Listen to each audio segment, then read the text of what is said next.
Hi, this is Benjamin Rolick, and growing up I was totally confused about what love was, what it meant, and I clung to this image of love held in the infamous Rake Don Juan's perspective. Why must one love little to love much? Why must one love little to love much?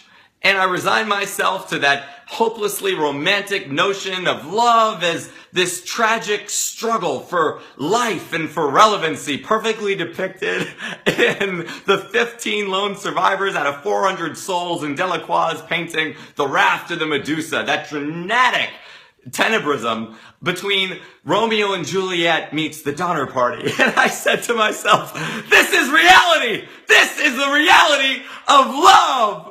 And I chose to believe that it is exalted passion that's the only thing that can save us from the deadly storm of passing affections. Pity me not, as Edna St. Vincent Millay says. So I really clung to the spirit of love depicted in John Donne's The Sun Rising, where the poet or the lover really stands against the sun for shining on his beloved.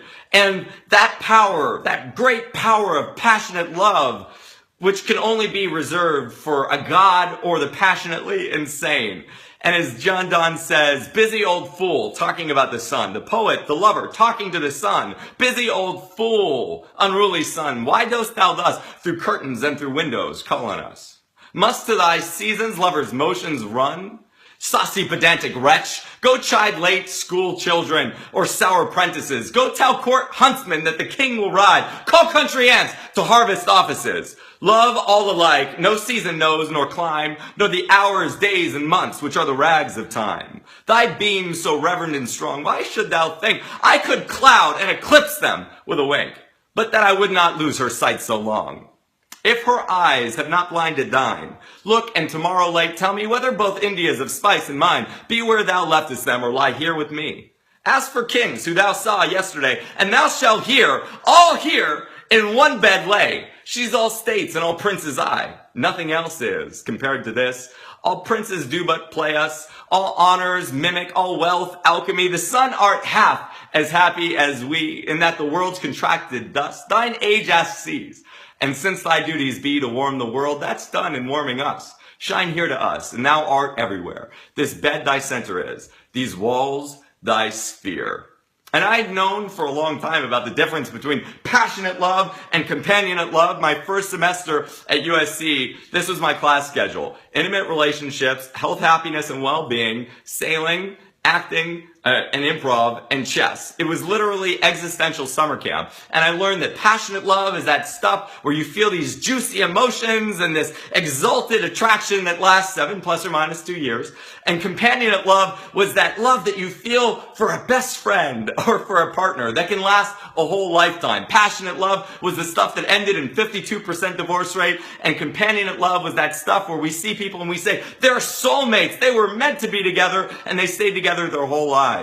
And I remember I was in Maui taking a yoga teacher training with this lady named Angel. And Angel was literally an angel. Simplicity is felicity was her way of living. She had almost no furniture. And I don't think she walked. I think she only floated with a giant smile across her face all the time. And I said to her, earnest to know the answer, why must one love little to love much? Because I thought that we were designed to love a lot. And that the whole idea of loving just one person or partnership was designed by Christianity and designed by Judaism and designed by these Abrahamic religions and these cultural mores that didn't actually include our biological rhythms and who we were and how we were designed to be through evolution.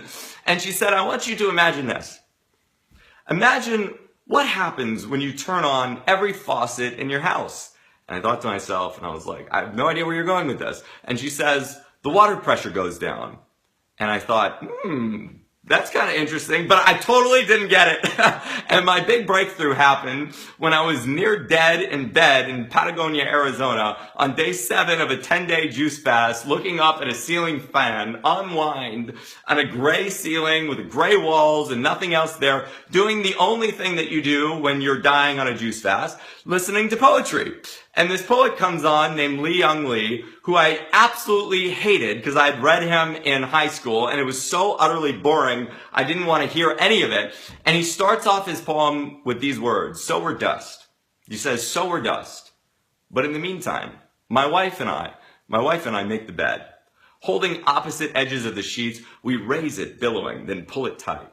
Measuring by eye as it falls into alignment, we tug, fold, tuck. We tug, fold, tuck. And if I'm lucky, she'll remember a recent dream and tell me. One day we'll lie down and not get up. One day all we guard will be surrendered. But until then, we'll learn to recognize what we love and how to tend what isn't for our having. So often, fear has led me to abandon what I know I must relinquish in time. But for the moment, I'll listen to her dream and she to mine, our mutual hearing calling more and more detail into the light of a joint in fragile keeping. And I think it was these words. So often, fear has led me to abandon what I know I must relinquish in time, to abandon the beauty of the flower because I know it's fading away, to move from lover to lover to lover to lover for those fleeting feelings because it's so painful to have something that you love and to potentially lose it, something that you've invested in, that you truly care about. So often, fear has led me to abandon what I know I must relinquish in time. But for the moment, I'll listen to her dream, and she to mine, our mutual hearing, calling more and more detail into the light of a joint in fragile keeping. Winston Churchill said that we make a living by what we get, but we make a life by what we give. Passion is what we get. Passion are those feelings of attraction, of energy, of polarity that we feel throughout our body. But companionate love is what we give. It's what we give to a best friend.